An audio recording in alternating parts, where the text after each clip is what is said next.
क्या आपने सुना? मोदी सरकार इंग्लैंड से भारत के जिस भगौड़े संजय भंडारी को लेकर आ रही है, उसकी गिरफ्तारी गांधी वाड्रा परिवार के लिए खतरा पैदा कर सकती है। अगर आप नहीं जानते तो हम बता देते हैं कि आखिर इस भंडारी का कांग्रेसियों से क्या लेना देना है। राहुल गांधी के जीजा यानी प्रियंका गांधी का पति रॉबर्ट वाड्रा का दोस्त संजय भंडारी किसी जमाने में एक मामूली सा कार डीलर हुआ करता था, लेकिन वाड्रा की दोस्ती की वजह से देखते ही देखते भंडारी बाबू ने 500 करोड़ से अधिक की अघोषित प्रॉपर्टी बना ली। कहा तो यहाँ तक जाता है कि वाड्रा के इस दोस्त ने अरब देशों और पनामा में भी कई महल बना रखे हैं।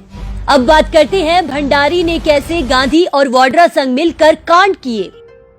साल 2005 से 2006 यूपीए सरकार बनने के अगले ही साल रक्षा क्षेत्र में कांग्रेस ऑफसेट नीति लेकर आ गई। कांग्रेस ने देश को बताया कि इस नीति से 300 करोड़ रुपए से अधिक का डिफेंस टेंडर पाने वाली विदेशी कंपनियों को करीब 30% की राशि का सामान भारत से ही लेना होगा, ताकि देश को फायदा हो सके। देश को लगा अच्छी स्कीम है, समझो देश की बम बम हो जाएगी, लेकिन असल में इसका असली फायदा गांधी वाड्रा को ही मिला। 2007 कार डीलर संजय भंडारी ने केवल 1 लाख की पूंजी से ऑफसेट इंडिया सॉल्यूशन ग्रुप नाम से कंपनी बना ली। दुनिया भर के हथियार निर्माताओं और भारत के रक्षा मंत्रालय के बीच बिचौलिया बन गया। सोचिए कैसे बिना किसी तजुर्बे और जानकारी के भंडारी इतना बड़ा रक्षा सलाहकार बन गया। कारगिल युद्ध के बाद से ही सेना की डिमांड पर basic trainer aircraft 126 MMRCA fighter aircraft खरीदने का मन बनाया। इसी साल में यूपीए ने इन एयरक्राफ्ट के लिए निर्माताओं को बुलाया, जिसमें कोरिया, स्विट्जरलैंड अन्य के साथ साथ स्वदेशी हॉल और भी शामिल थी। 2009 साल आ गया। 2009 स्विट्जरलैंड की कंपनी पिलाटीज भंडारी की OIS कंपनी को इस डील को करवाने के लिए एजेंट की तरह हायर करती है। यहाँ से बात आपको जरूर बताना चाहते हैं कि जांच एजेंसियों को इसका भी सबूत मिला कि साल 2009 में ही पिलाटीज डील के लिए भंडारी ने स्विट्जरलैंड के लिए वाड्रा का टिकट करवाया था।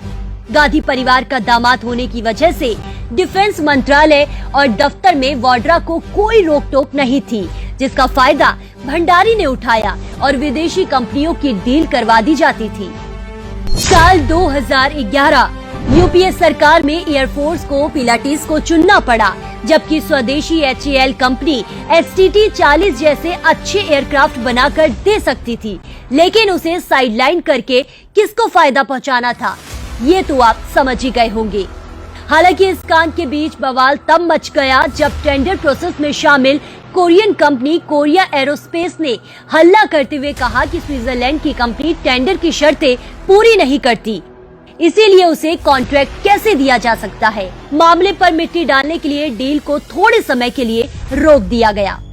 साल 2012 वाड्रा और भंडारी की जोड़ी ने पिलाटीज संग ही डील करने को जोर डाला, जिसका असर हुआ और कोरियन कंपनी को बाहर का रास्ता दिखाते हुए मई 2012 में पिलाटीज संग 2,895 करोड़ रुपए में होने वाली डील हो गई।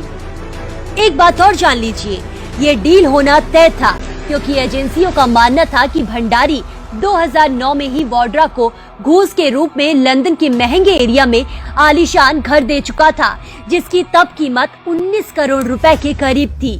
और 2010 में खुद भंडारी ने पिलाटीज से कमीशन के तौर पर करीब 1 मिलियन स्विस करेंसी ली थी।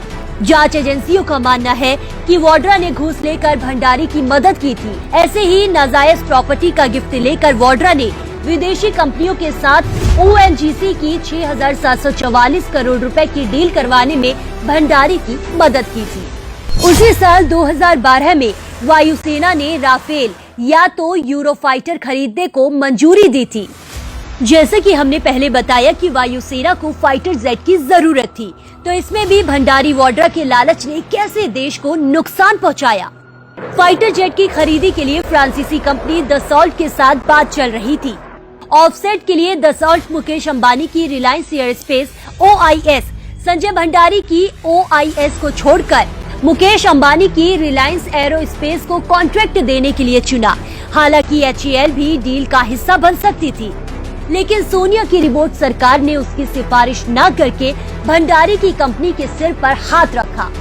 लेकिन दसौल्त की मनाही से वाड्रा का दिल टूट गया होगा, जिसका परिणाम ये हुआ कि यूपीए सरकार ने दसौल्त की डील ही कैंसिल कर दी। जांच के अनुसार सोनिया गांधी के दामाद वाड्रा को फायदा देने के लिए यूरोफाइटर के साथ लगातार बातचीत होती रही ताकि ऑफसेट का धंधा मिल सके। सोचिए, देश के डिफेंस सेक्टर के साथ छेड़छाड़ की गई ताकि कांग्रेसी दामाद वाड्रा और उसके खास भंडारी को फायदा मिल सके।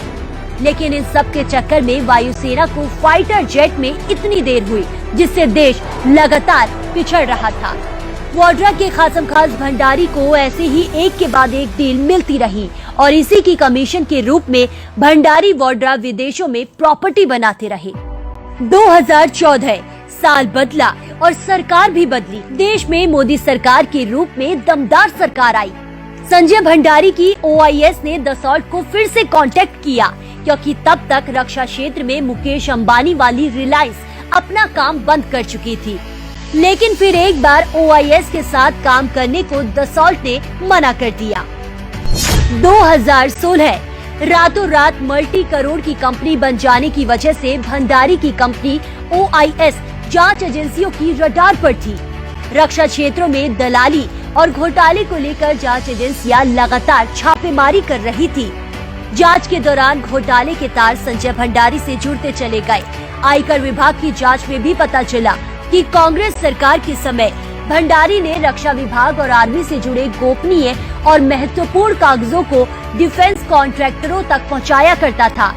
एजेंसियों को वाड्रा और भंडारी की बातचीत वाले ईमेल भी भंडारी के ही ऑफिस से मिले।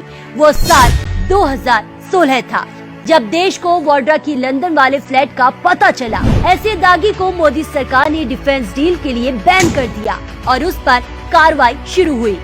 उसका पासपोर्ट भी जब्त कर लिया, लेकिन भंडारी फिर भी भाग गया। सोचिए, आखिर किसने उसकी मदद की होगी, जिसके बाद भंडारी लगभग गायब हो गया। कुछ समय बाद उसके लंदन में होने का पता चला। 2020 15 जुलाई 2020 में पता चला कि वो इंग्लैंड में था, जिसे वहाँ की पुलिस ने अरेस्ट कर लिया था। बस फिर क्या था, उसे भारत लाने की कोशिशें शुरू हो गई।